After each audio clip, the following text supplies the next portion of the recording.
রবীন্দ্রনাথের সর্বশেষ কাব্যকে যদি আমরা চিন্তা করি তাহলে বলা যায় তা হবে শেষ লেখা।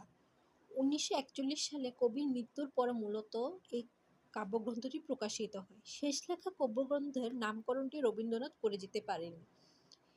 এই কবিতা মূলত তার জীবনের অন্তিম সময়ে তিনি রচনা করেছেন।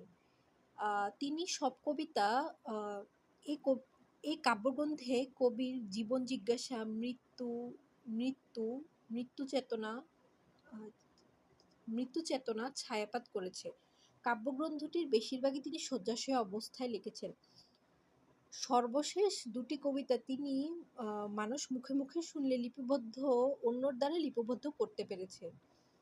শেষ দুটির প্রথমটি তিনি সংশোধন করে দিলেও সর্বশেষ কবিতা তোমা তোমার সৃষ্টির পথ রেখেছ আকর্ণ করে তিনি সংশোধন করে যেতে পারেননি।